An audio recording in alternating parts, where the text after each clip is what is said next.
आज हम Donald Trump के उस केस के बारे में डिस्कस करने वाले हैं जिस पर उनका राष्ट्रपति बनने का सफर निर्भर करता है। अगर वह केस हार जाते हैं तो उनके लिए काफी मुश्किल होने वाली है कि वह अमेरिका के अगले राष्ट्रपति बन पाए। इसलिए यह केस उनके लिए जीतना काफी महत्वपूर्ण है। आइए आज की वीडियो को हम शुरू करते हैं और इस महत्वपूर्ण केस के बारे में बात करते हैं। क्योंकि यह जियोपॉलिटिक्स से जुड़े विषयों में काफी महत्वपूर्ण है, अमेरिकी राष्ट्रपति का चुनाव पूरे दुनिया के लिए एक महत्वपूर्ण इवेंट होता है और इसी इंपॉर्टेंस को देखते हुए आज हम इस पर बात करने वाले हैं। नमस्कार, स्वागत है आपका भारत व्यू पॉइंट चैनल में। पिछली वीडियो में हमने आपको डोनाल्ड ट्रंप के केस के बारे में बताया था। उन पर अभी अमेरिका में अलग अलग कोर्ट में कई सारे केस चल रहे हैं। पिछला केस जिसे हमने डिस्कस किया था वह एक पैसे का हेरफेर और धोखाधड़ी से जुड़ा हुआ था। अपनी कंपनी को ट्रंप ने कैसे अधिक वैल्यूएशन का दिखाकर अपने इन्वेस्टर के साथ उन्होंने चीटिंग किया, उस केस के बारे में आपको और जानना है तो आप हमारी पिछली वीडियो देख सकते हैं, जिसका लिंक आपको डिस्क्रिप्शन में मिल जाएगा। आज की वीडियो में हम जानने वाले हैं कि डोनाल्ड ट्रंप के लिए सबसे बड़ा कानूनी झटका क्या है और क्या यह उन्हें राष्ट्रपति के लिए दौड़ से रोक सकता है। कोलोराडो में शीर्ष अदालत ने आदेश दिया है कि वह राज्य में 5 मार्च के रिपब्लिकन प्राइमरी का चुनाव नहीं कर सकते हैं। ट्रंप लगभग निश्चित रूप से अपील करेंगे, लेकिन उसके बाद क्या होगा? कोलोराडो सुप्रीम कोर्ट के फैसले का क्या महत्व है, आइए जानते हैं। अमेरिकी राज्य कोलोराडो में सुप्रीम कोर्ट ने डोनाल्ड ट्रंप को विद्रोह का दोषी पाया है और फैसला सुनाया है कि उन्हें फिर से पद धारण करने से अयोग्य घोषित कर दिया गया है। यह मामला और फैसला ट्रंप के खिलाफ 4 अन्य मामलों से अलग है जो वर्तमान में अन्य अदालतों में चल रहे हैं। उन अन्य मामलों का परिणाम से यह मामला और भी गर्म हो सकता है कि क्या पूर्व राष्ट्रपति डोनाल्ड ट्रंप फिर से चुनाव लड़ सकते हैं और क्या वे दूसरी बार व्हाइट हाउस में प्रवेश कर सकते हैं। कोलोराडो मामला क्या था और न्यायाधीशों ने क्या फैसला सुनाया है? मंगलवार 19 दिसंबर को कोलोराडो में सुप्रीम कोर्ट ने 4-3 बहुमत से फैसला सुनाया कि ट्रंप संयुक्त राज्य अमेरिका के संविधान में 14वें संशोधन की धारा 3 के तहत राष्ट्रपति के पद पर रहने से अयोग्य हैं।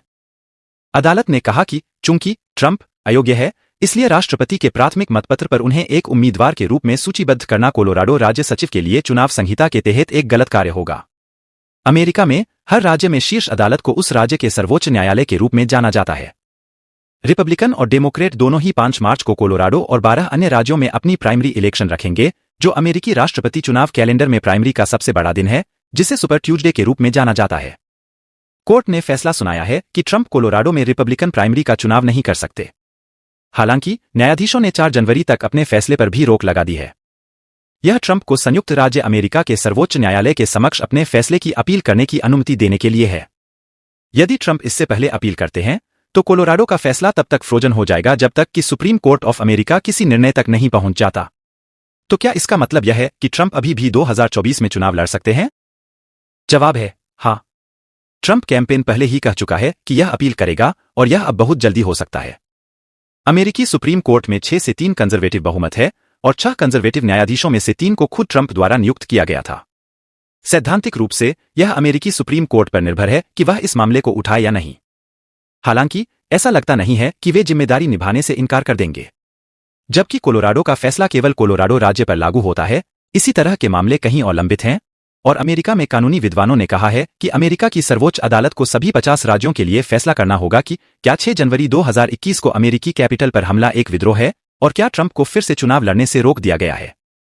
न्यूयॉर्क टाइम्स की एक रिपोर्ट ने कोट किया कि कानून के प्रोफेसर एंथनी माइकल क्रेस कहते हुए, मेरे लिए यह देखना कठिन है कि वे Supreme Court of United State इसे कैसे नहीं लेते हैं, क्योंकि यह निश्चित रूप से उन सवालों में से एक है जिसके लिए कुछ राष्ट्रीय समाधान की आवश्यकता है।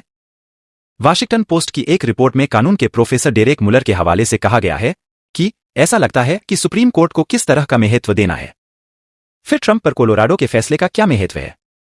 एनवाईटी की रिपोर्ट ने इस फैसले को राजनीतिक और कानूनी भूकंप के रूप में वर्णित किया।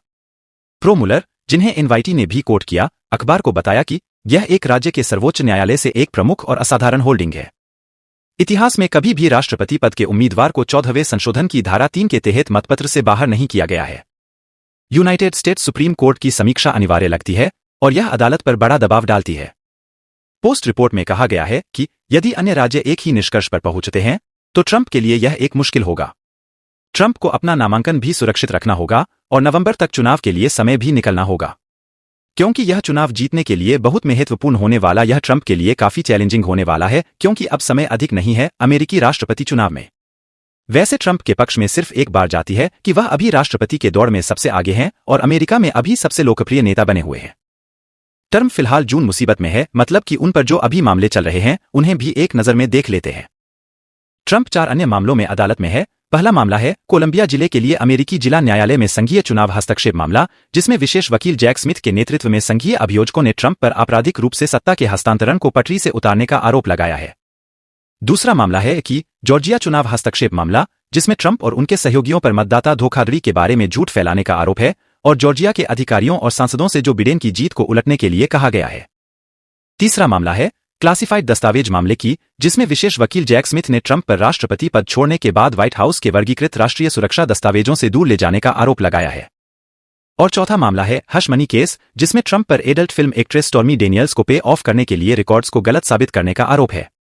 फिलहाल ट्रंप इन सब मुसीबत में घिरे हुए दिख रहे हैं और देखना यह होगा कि वह इन सब से कैसे खुद को निकालते हैं और कैसे फैसले को अपने पक्ष में करते हैं, या फिर मामला उनके खिलाफ हो सकता है और क्या वह अमेरिका के राष्ट्रपति बन पाएंगे या फिर कोई और होगा। फिलहाल यह सब मामला अभी कोर्ट में है, इसके फैसले बाद में आएंगे और अमेरिकी चुनाव में भी अभी काफी वक्त है। लेकिन आज के इस वीडियो में आपके पास मैंने वह सभी जानकारियां दी है जो अभी महत्वपूर्ण है और न्यूज में बनी हुई है। अगर आपको हमारा यह वीडियो पसंद आया तो लाइक जरूर करिएगा। अगर आपके मन में अभी भी कोई सवाल है या कोई सुझाव हो तो हमें कमेंट में जरूर बताइए। चैनल को सब्सक्राइब करना मत भूलिएगा। मिलते हैं अगले वीडियो में, तब तक के लिए धन्यवाद। जय हिंद।